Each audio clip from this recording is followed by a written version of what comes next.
안녕하세요. 안녕하십니까. 오늘은 어른 수업 22번째 시간입니다. 오늘은 지금까지 다뤘었던 적이 있는 주제인지 기억이 안 나는데 죽음에 대한 주제예요. 죽은 다음에 어떻게 되는가 이거 말고 죽음이 삶에 어떻게 도움이 되는가 이 이야기를 하려고 하는데 제목은 삶의 마지막 날처럼 살아가라 라는 주제입니다. 삶의 마지막 날처럼 살아갈 때 우리 삶이 죽어 있던 것이 살아난다. 죽어 있는 것 같은 삶이 살아난다.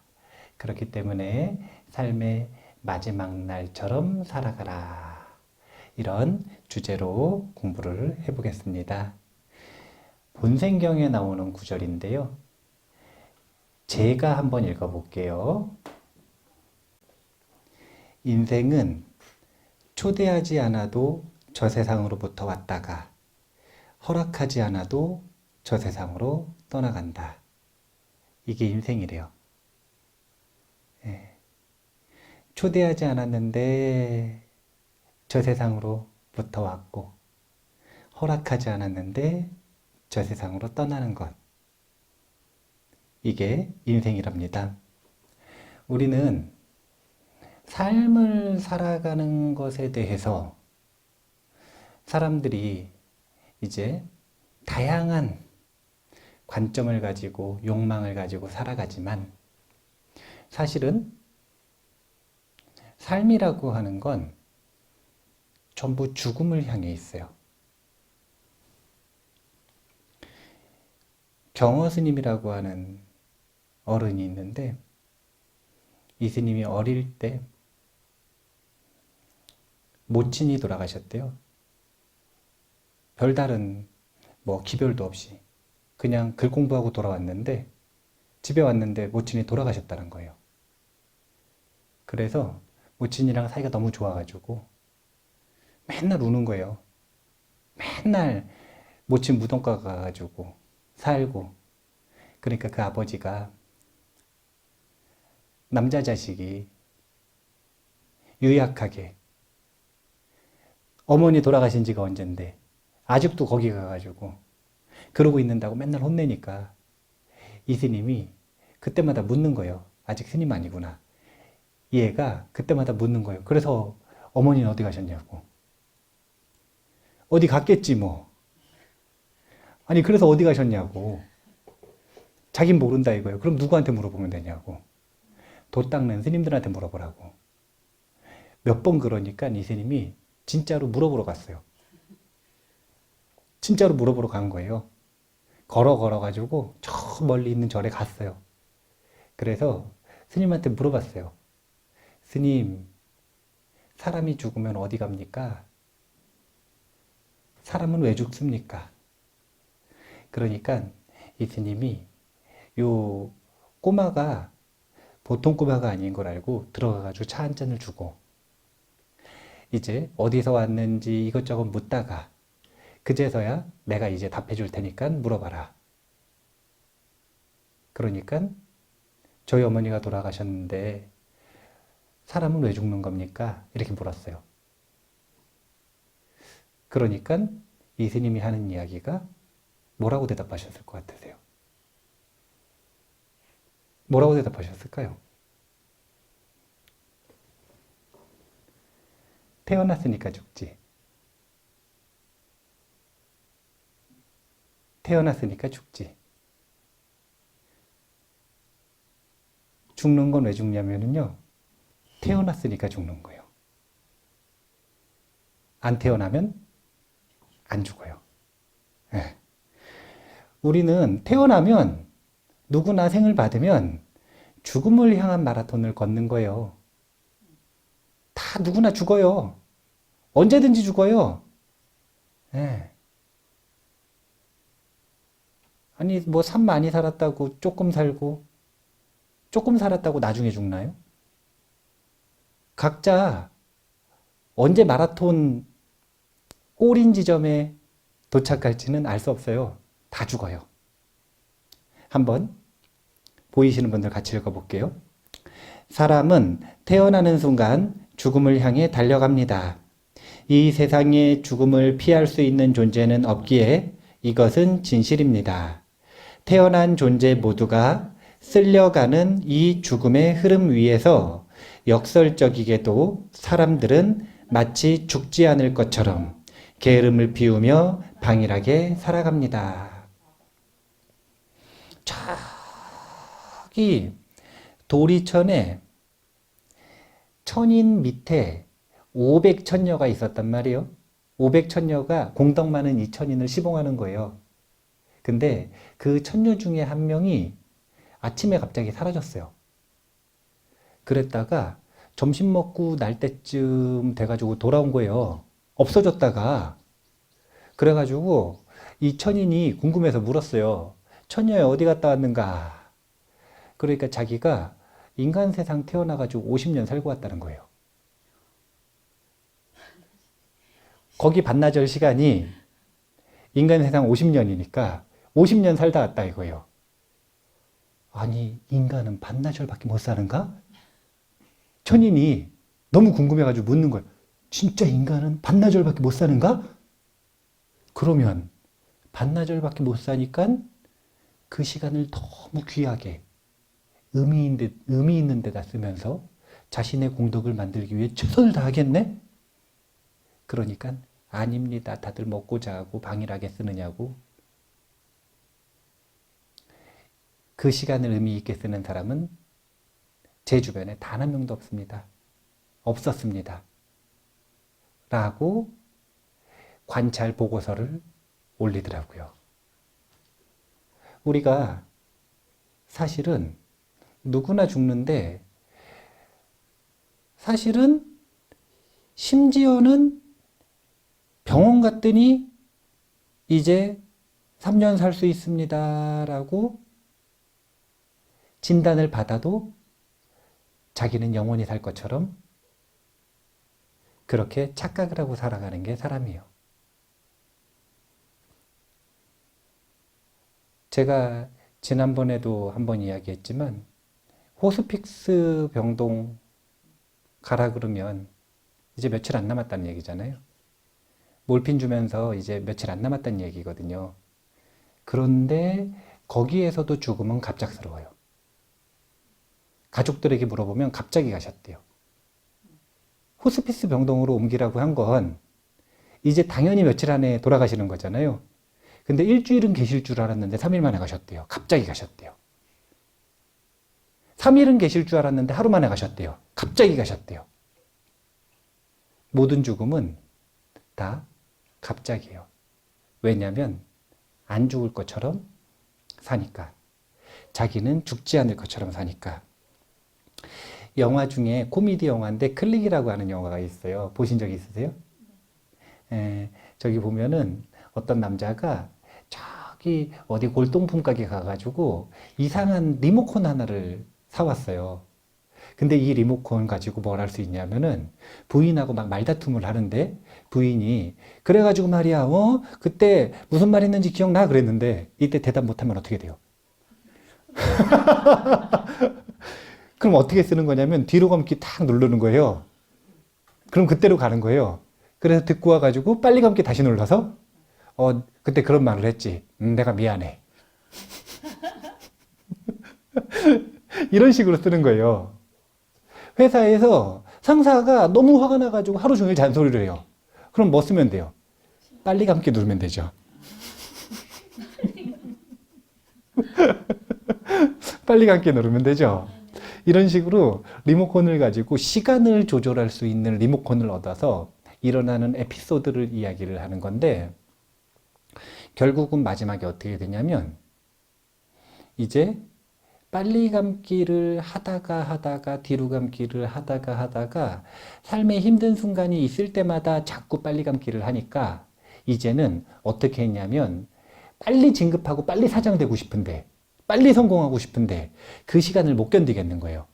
그래서 자동 재생 해놓고 삶을 살아가는 거예요. 중간중간에 한 번씩 깨는데 중간에 한 번 깼더니 자기가 진급돼 있는 거예요. 진급은 하기는 했는데 이쁜 부인하고 헤어졌어요. 자기도 모르게. 다음번에 또 자동재생하고서 잠깐 깼더니 이번에는 사장이 됐는데 자기가 한 150kg 뚱뚱해져 있는 거예요. 다시 또 자동 감기를 눌렀더니 이제 자기 죽을 때 된 거예요. 그래서 시간을 마음대로 되돌리기, 빨리 가기, 할 수 있는 권한이 인간에게 주어졌을 때 어떤 일들이 벌어지는가, 이것을 아주 유쾌하게 풀어낸 게 이 클릭인데, 사실은 우리가 어른으로서 자신의 삶을 책임진다라고 이야기를 할 때 첫 번째로 책임져야 되는 것 중에 하나가 시간이에요. 시간. 어른스럽지 못한 사람들은 시간을 감당하지 못합니다. 자신에게 주어지는 시간을 감당하지를 못하는 거예요. 예전에 왜 우리나라에도 보릿고개 있었다 그러죠? 저는 그런 거 한 번도 못 겪어봤는데, 먹고 살기 힘들 때는 먹고 살지 못할까봐 두렵고, 전쟁의 시대 때는 생존하지 못할까봐 두렵잖아요. 근데 요즘에는 전쟁도 없고 먹고 사는 문제도 크게 문제가 없으니까 요즘 젊은 사람들은 뭘 되게 두려워할 것 같으세요? 요즘 젊은 사람들은 뭘 두려워할 것 같으세요? 네. 할 일 없는 거, 저게 다른 표현으로 하면 뭐냐면 재미없을 거, 재미없는 거, 지루한 거, 이것을 두려워한다 그래요. 이것을 나타내는 현상 중에 하나가 요즘 아이들이 되게 나름대로 대담하거든요. 그런데 가장 무서울 때가 언제냐고 물어보면 스마트폰 배터리가 빨간불이 들어올 때. 왜냐하면 스마트폰으로 모든 재미를 다 해결을 했는데 스마트폰 사라지는 순간 자기는 지루하다 이거잖아요. 우리는 시간을 감당해내지를 못하는 거예요. 그래서 시간을 감당하지 못하겠으니까 여유로운 시간이 아니라 지루한 시간으로 느껴져서 그 지루한 시간에 자버리거나, 지루한 시간에 취해버리거나, 지루한 시간에 중독돼 버리거나, 이런 것들을 뭐라 그러냐면 휴가철만 딱 되면, 그러니까 징검다리 연휴나 뭐 붙어가지고 한 일주일 막 연휴 붙고 막 이런 날들 있잖아요. 그럴 때 되면은 인터넷에 정말 많이 올라오는 정보들이 하나 있어요. 그게 뭐냐면 이 미드 정주행 뭐 해야 되는지, 일드 정주행 뭐 해야 되는지, 웹툰 정주행 뭐 해야 되는지, 넷플릭스에서 정주행하기 좋은 게 뭔지. 이게 뭐냐면 시간 죽이기 최고 좋은 방법. 시간을 얼마나 감당하지 못하겠으면 시간을 죽인다 그러잖아요. 시간 죽인다. 이거 그대로 영어에서 번역했을 때 킬링 타임이라고 그러잖아요. 자신의 시간을 감당하지 못하겠으니까, 자신의 시간에 무엇인가 흥미로운 일이 없고 자기 혼자 있는 것이 공포스러우니까 스스로를 직면하지 못하는 거예요. 그러니까 어떻게 되냐면 시간을 죽여요. 클릭으로, 리모컨으로 자신의 삶을 자동 재생하듯이. 그래서 무엇인가 어떤 흥미로운 거, 이 정주행 한 1박 2일 하고 나잖아요. 그러면은 하루가 그냥 사라져 버렸어. 그동안 자기가 뭐 했는지 잘 몰라요. 우리가 이렇게 하루살이보다 못하게 반나절밖에 못 사는 인간사인데 그 인간사를 시간을 죽이면서 살아가는 거예요. 마치 자기는 영원히 살 것처럼. 마치 자기는 영원히 살 것처럼. 우리는 그렇게 살아가지고는 삶이 활발하게 살아날 수가 없어요.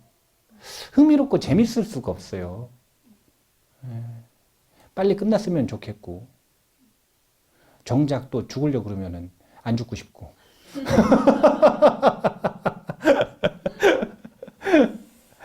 아니, 사람들이, 이 아이들이 이 스마트폰 배터리 빨간불 들어오면 되게 깜빡깜빡거리면은 마음도 깜빡깜빡 공포스럽다 그러잖아요. 그것처럼 우리 수명도 스마트폰 배터리처럼 좀 표시됐으면 좋겠어요. 만약에 우리 수명이 얼마나 남았는지 스마트폰 배터리처럼 표시가 되어 있으면 좀 열심히 살까요, 안 살까요? 그럴 것 같죠? 예. 90% 남았을 때 열심히 안 살고요. 아직 많이 남았다. 70% 남았을 때도 아직 많이 안 살고요. 아직 그렇게 열심히 안 살고요. 50%, 40%, 30% 남아도 아직도 뭐 괜찮다 그래요. 예. 이제 5% 남아가지고 반짝반짝반짝 깜빡깜빡깜빡 거리면은 이제 그때 가가지고 마음 조급해서 그때 뭘 하려고 그러는 거지. 사실은 스마트폰 배터리처럼 수명이 어느 정도 표시되지 않아요? 예상 시간이라고 하는 게 있잖아요. 예상 범위에서 벗어나는 사람들은 평균적이지가 않으니까 대부분 평균적인 사람들은 예상 범위 안에 있잖아요. 근데 나이가 많아져도, 즉 배터리가 줄어들어도, 또 병이 들어서 급격하게 방진돼도, 그래도 결국은 아까 이야기했던 것처럼 영원히 살 것처럼 삶을 살려내질 않는 거예요. 우리가 킬링 타임 하는 버릇을 버려야 돼요. 그건 아이들의 일이에요. 왜 그렇게 하는 거냐면 시간을 감당하지 못하겠으니까. 시간이 공포로 다가오니까. 자기에게 주어지는 시간이 왜 공포예요? 지금 여기 계시는 분들이 연령대가 다 다른데 청년 시기가 지나고 이 중장년 시기가 되면 삶의 패턴이 변한단 말이에요. 활발하게 무엇인가 자기 역할을 가지고 사회생활을 하거나 아니면 집에서는 아이들을 잘 서포트해서 키우거나 그런 역할들이 끝나요. 중장년 시기에 삶의 변화가 온단 말이에요. 그런 역할이 이제 더 이상 주어지지 않는 시간이 와요. 그때 왜 우울증이 오는 줄 아세요? 호르몬 때문인 줄 아는데 그게 아니라 시간을 감당하지 못해서 그래요. 시간을 감당하지 못하는 거예요. 너무너무 바빴는데 갑자기 자신한테 온전히 자기가 쓸 수 있는 시간이 주어지니까 공포스러운 거예요. 이걸 어떻게 해야 되는지를 모르는 거예요. 근데 그렇게 해가지고는 자신의 삶을 가치 있게 가꾸기는 힘들다 이거예요. 그래서 아주 어렸을 때부터 사실은 자신의 삶의 시간표를 자기가 세우고 자기가 자신의 삶의 여백을 꾸려나가는 연습들을 해야 그래야 20세쯤 됐을 때 성인이라고 하는 나이가 됐을 때 그때 킬링타임 쫓아다니지 않고 자신의 시간을 온전히 살아낼 수 있는 겁니다. 아이고, 만약에 진짜 스마트폰 배터리처럼 수명이 표시된다면 그 시간이 진짜 아까울 텐데요. 시간이 금보다 더 귀할 텐데요. 예. 그 귀한 시간을 우리가 잘 써야 되는데요. 부처님 당시에 있었던 일이에요. 한번 읽어볼게요. 부처님이 인도에 계실 때 마하다나라는 상인이 있었습니다. 그는 무역을 위해 먼 길을 여행했습니다. 그렇게 목적지를 가나나 남겨둔 그에게 문제가 생겼는데 우기가 시작된 것입니다. 갑자기 쏟아져 내리는 빗물로 강물이 불어나 목적지로 나아가지 못하게 된 것이죠.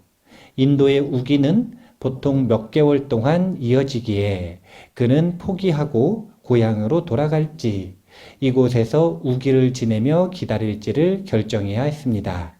그는 결국 내년 장사를 위해 그 마을에서 시간을 보내기 시작했습니다. 이 결정을 마음으로 알아차린 부처님은 싱긋 웃으셨습니다. 상황이 그러니까 지금 불어난 강물 옆에 결정하고 내년을 위해서 텐트 치고 기다리고 있는 마하다나 옆을 부처님이 지나가시면서 싱긋 웃으신 거예요. 그러니까 옆에 있던 아난존자가 궁금해서 물은 겁니다. 부처님 왜 웃으셨냐고. 그러니까 해주시는 이야기가 이런 얘기예요. 어떤 얘기냐면 그는 자신의 수명이 얼마 남지 않은 것을 모르기에 내년 장사를 마음속으로 계획하고 있구나.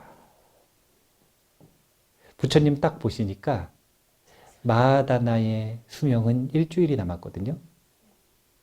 그런데 본인이 일주일 더 산다라는 걸 모르니까 영원히 살 것처럼 생각하니까 고향으로 돌아가야 되나? 내년 장사를 위해서 여기다가 텐트를 쳐야 되나? 저 앞집 가가지고 월세 렌트 하나 해야 되나? 그럼 이걸 손해를 보는 건가? 안 보는 건가? 영원히 살 것처럼 그렇게 내년 장사 걱정을 하고 있더라 이거예요. 그래서 아난존자가 안타까워가지고 부처님한테 허락받고 마하다나한테 가가지고 당신의 수명이 일주일밖에 안 남았습니다. 얘기를 해주는 거예요. 우리가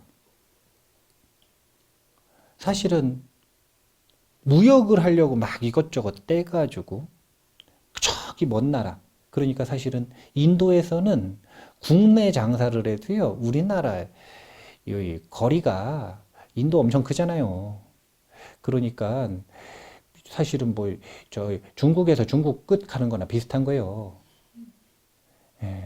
우리나라에는 멀어봐야 뭐 400km 간다 이러지만 예. 저기 뭐 2000km 가가지고 무역하고 이러는 거거든요. 3000km 가가지고 무역하고 예? 예. 한 2000km, 3000km 가가지고 한 2000km, 한 3000km 가가지고 그렇게 무역하고 이러는 거거든요. 그런데 무슨 얘기 하려고 그랬죠? 당황했어. 예? 예. 그러니까 그 사람의 입장이 헤아려지잖아요. 아니, 목적지 강 하나만 넘으면 되는데 우기가 와가지고 못 건너니 얼마나 안타까워요. 집에 갔다가 돌아오면 다시 1년 소비하는 거거든요. 그러느니 여기에서 무엇을 해야겠다라고 결정할 수도 있잖아요. 그런데 우리는 대부분 이렇게 삶의 무엇인가를 선택을 하는 순간이 올 때 뭘 모른다라는 거냐면 자신에게 미래가 반드시 주어져 있다라는 전제에서 선택을 한다는 거예요. 그게 잘못됐다는 이야기를 하는 거예요. 그래서 부처님께서 주신 기회라고 하는 건 뭐냐면 당신에게 1년 뒤는 없다. 일주일만 남았다라고 하는 스마트폰 배터리처럼 남은 잔량을 알려주는 거예요. 그럼 어떤 선택을 하는지. 마하다나가 어떤 선택을 했을까요? 출가를 해요? 일주일밖에 안 되는데?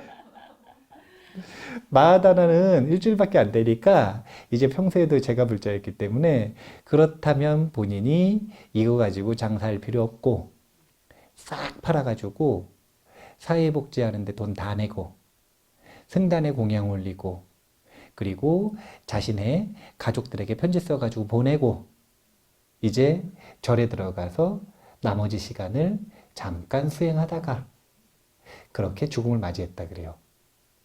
죽음을 맞이했다 그래요.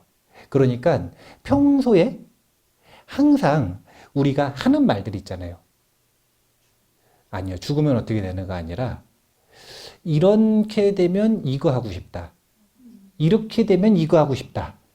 이런 상황이면 이거 하고 싶다. 이렇게 생각했던 것들 다 하고 죽은 거예요. 평소에 생각했던 것들. 그러니까 우리는 뭘 착각을 하고 있는 거냐면 미래에 대해서 계획을 하는 게 나쁘다는 게 아니에요. 미래에 대해서 계획을 좀 해야죠. 계획 안 하면은 바빠 죽겠는데 그거 어떻게 다 소화를 해요? 못 해요. 다 잊어버리니까. 계획 좀 하고 살아야죠. 그런데 계획을 할 때 전제가 1년 더 살 것처럼, 2년 더 살 것처럼, 30년은 더 살 것처럼, 영원히 더 살 것처럼 계획을 해가지고는 그 계획 자체가 완벽한 오류인 경우들이 많이 생길 수 있다는 거예요. 항상 계획을 할 때는 어떻게 계획을 하는 게 가장 삶을 충실하게 만드냐면 내일 죽을 것처럼, 내일 죽을 것처럼 그렇게 삶을 계획을 할 때 우리의 삶은 살아난다는 거예요. 1년 뒤에 죽을 것처럼 1년 뒤에 착한 일 해야지 이렇게 생각하잖아요. 그러면 그 1년 동안의 유예 기간은 자신의 삶 속에서 죽은 시간으로 살아갈 가능성이 높다는 거예요.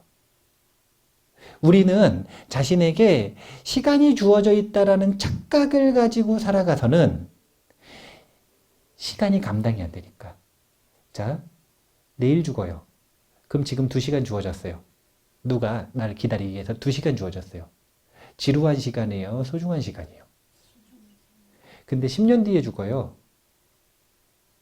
2시간 누가 기다리게 했어요.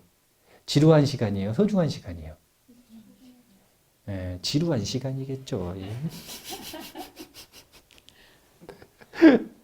우리가 항상 영화에서든 TV에서든 아니면 주변 사람들이 죽음을 맞이할 때라든 아니면은 지금 여기 옆에 영단에 영단에 보면 위패들이 있잖아요.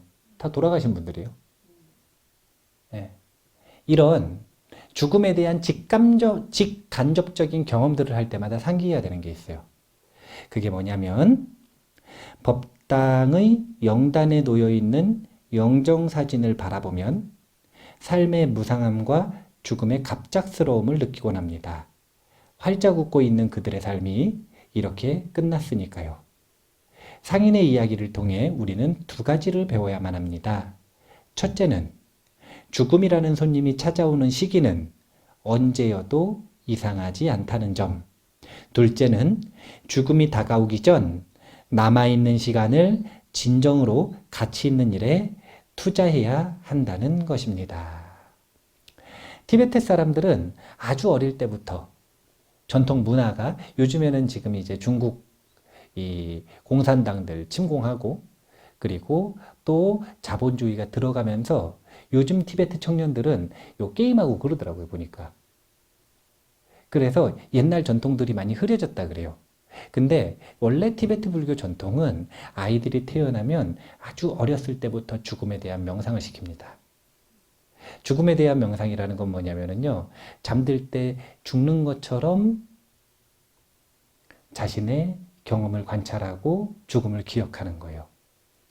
잠드는 것과 죽는 건 거의 비슷하기 때문에. 잠들었다가 눈 안 뜨면 죽은 거잖아요.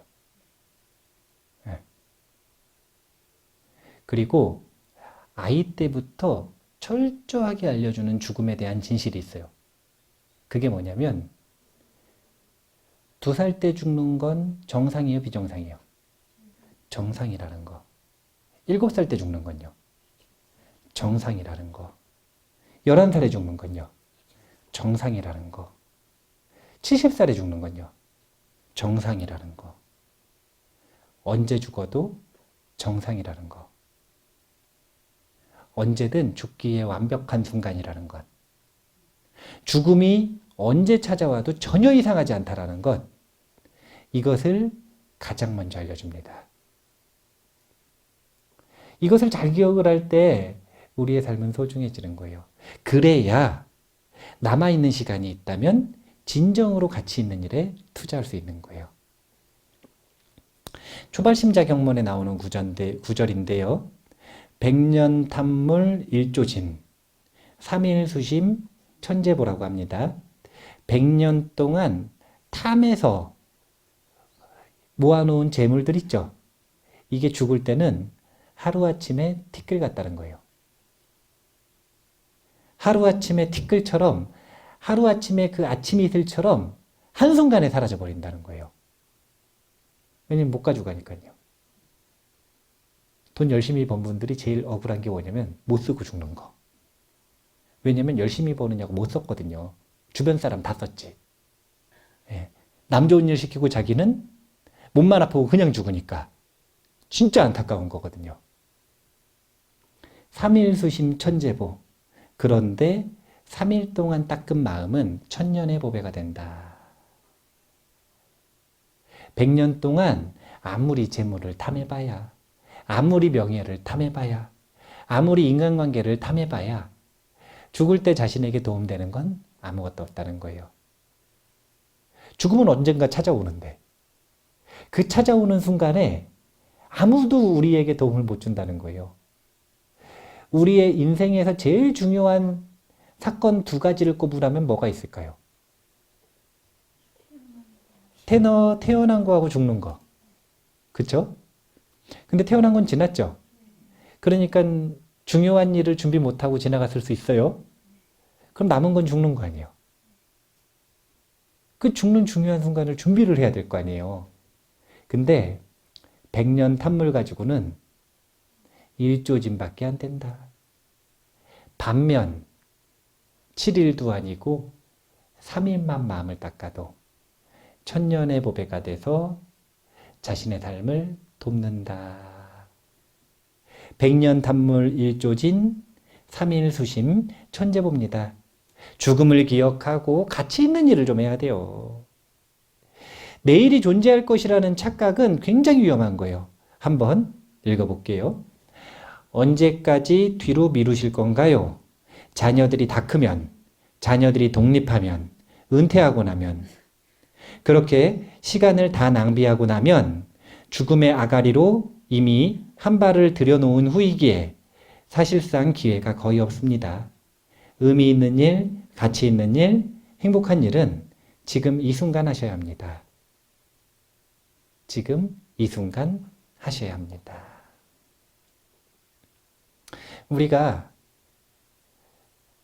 왜 그거 안 하냐고 하면, 하고 싶다면서 왜 안 하냐고 하면 각자의 핑계들이 다 있잖아요. 예, 이 사람만 어떻게 되면은, 이 물건만 어떻게 하면, 이 상황만 어떻게 해결하면 하겠다고 하죠. 예, 그분들 할까요, 안 할까요? 안 해요. 안 해요. 하는 사람은 어떤 사람이 하냐면요, 그때 가서 할 건데 지금 요만큼이라도 하는 사람 있죠. 그런 사람은 가능성이 있어요. 이 문제가 해결되면 시간이 이만큼 남으니까 내가 그렇게 열심히 하겠다. 그런데 지금은 요만큼 하겠다. 이런 사람은 가능성이 있다 이거예요. 지금 이 순간에 뭐라도 하는 사람은 가능성이 있어요. 근데 나중에 하겠다라고 미루는 사람은 미루는 습관이 점점 쌓여서 결국은 정진을 방해하는 요소가 되기 때문에 다 죽어도 못해요. 다음 생이 돼도 못해요. 다다음 생이 돼도 못해요. 진짜 충격적인 일을 겪지 않는 이상 못해요. 뻔한 거예요. 하고 싶은 일은 지금 해야 돼요. 우리가 지금 당장 해야 되는 일은 2가지예요. 하고 싶은 일과 해야 되는 일. 하고 싶은 일은 자기가 즐거운 일 있잖아요. 해보고 싶은 거. 그건 하고 싶은 일은 지금 당장 하는 거예요. 해야 되는 일은 뭐냐면 하고 싶지는 않을 수도 있는데 가치 있는 일 있잖아요. 어려워 보이는데 해야 될 것 같은 거. 자신의 삶을 위해서 이걸 해야 될 것 같은 거. 그거는 하고 싶지는 않을 수도 있어요.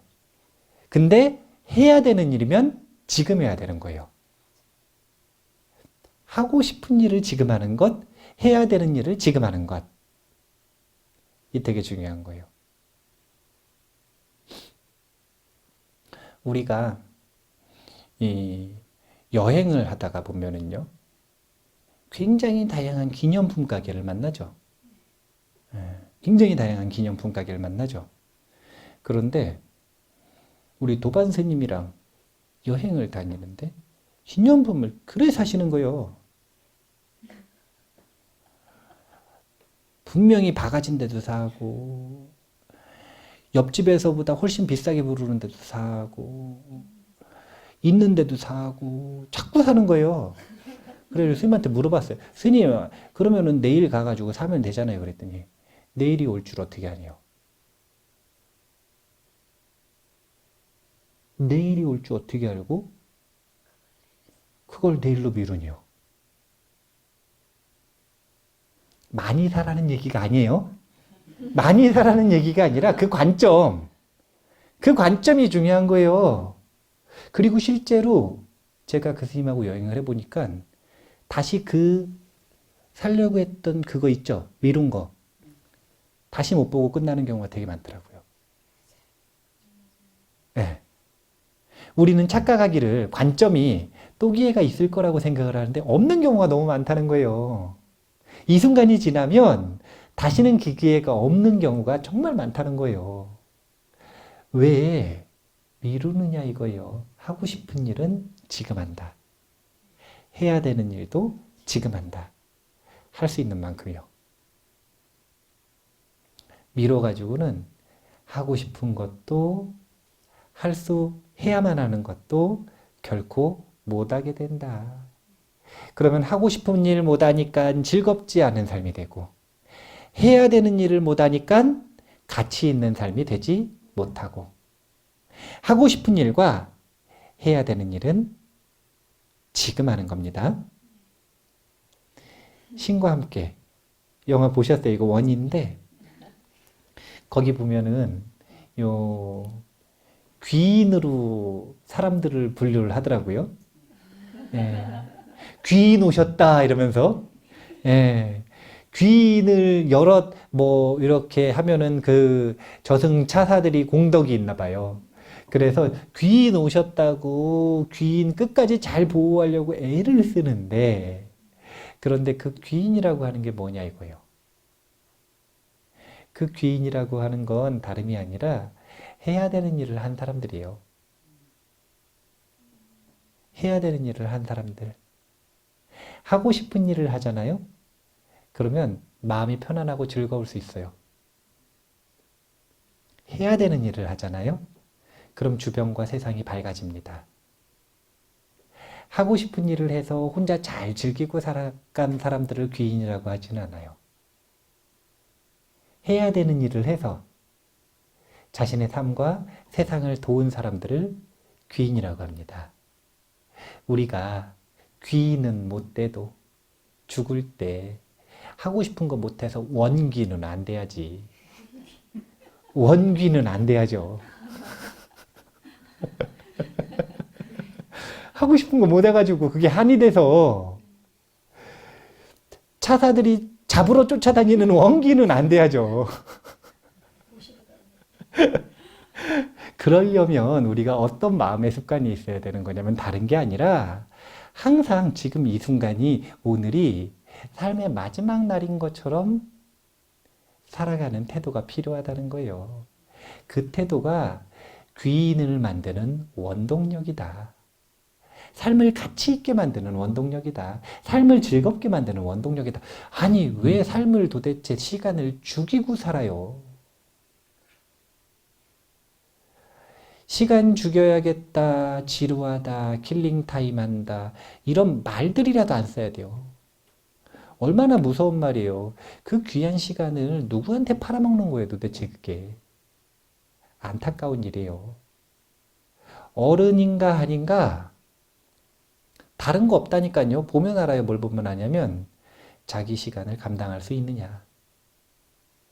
자신에게 시간이 축복으로 다가오느냐 아니면 공포로 다가오느냐. 그거 보면 알아요. 나중에 실험해봐야겠어요. 몰래카메라 찍어가지고 약속 시간 2시간 늦었을 때 어떻게 하는지. 그 2시간이 기쁨으로 다가오는지 아니면 아주 큰 짜증으로 다가오는지 그 사람이. 한번 봐야겠어요. 우리가 나이가 들잖아요. 그러면 나이가 들수록 점점 더 어른스러워져야 될까요? 안 어른스러워져야 될까요? 그러면 어른스러워진다라는 건 아이들이 보기에 어른스럽지 못한 사람들이 보기에 멋있고 존경스럽다는 거죠. 나이가 들수록 점점 그래져야 되잖아요. 그런데 세상의 세간의 시선을 한번 보세요. 나이가 들면 아름답고 멋지고 존경스럽다 그러나요? 아니면 추하다고 하나요? 그게 노추예요. 그 관점이 노추예요. 세상 사람들은 나이가 들면 추하다 이야기한다 이거예요. 노추. 그게 세상 사람들의 눈이에요. 근데 그게 그냥 그 사람들이 일방적으로 그러는 건 아니에요. 왜냐하면 시간이 지나고 나이가 들고 세월이 묵을수록 점점 멋있어지지 못하는 사람들이 많기 때문에 그래요. 많기 때문에. 그렇기 때문에 저런 관점이 생긴 거예요. 그런데 성인은 뭐라고 이야기한다고 얘기하냐면 고로라고 표현한대요. 고로는 예꽃자 써서 이 오래 묵은 어른이 어른스럽고 지혜가 있고 멋있다라는 표현이에요. 귀하다는 표현이에요. 고로라고 하는 표현은 아무한테나 쓸 수 있을까요? 아니면 그래야 쓸 수 있을까요? 저는 묻고 싶은 게 이거예요. 어차피 우리한테 가장 평등하게 주어진 건 시간이에요. 시간에는 금수저, 은수저, 흙수저가 없어요. 시간은 다 평등하게 주어졌어요. 그러면 그 시간을 가지고 자신의 삶을 살아낼 때 특별한 일 없으면 노인 될 때까지 웬만하면 살잖아요. 그렇게 되었을 때 나이가 들어가고 늙어가고 세월이 지나갈 때 노추로서 시간을 보낼 것인가 아니면 고로로서 시간을 보낼 것인가. 이것은 다른 차이가 아니라 하고 싶은 게 있고 해야 되는 게 있으면 지금 하는가 미루는가. 미룬 사람은 의식의 성장을 이룰 수 없었을 테니까 노추가 될 것이고 미루지 않은 사람은 의식을 성장시켰을 것이기에 세월만큼 깊은 맛을 내겠죠.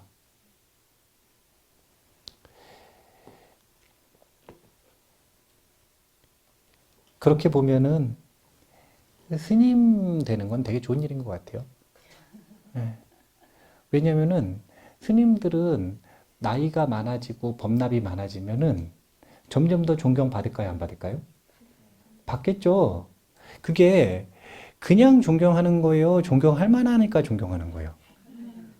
네. 평균적으로 이제 스님들 중에서도 나이 들으셨는데 좀 이상한 스님들도 있긴 있어요.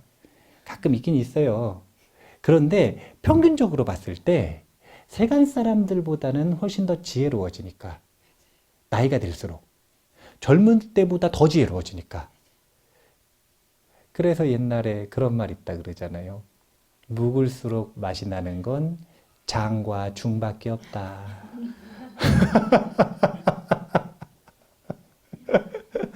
아우, 걸렸어요. 맹장 터졌나? 아유.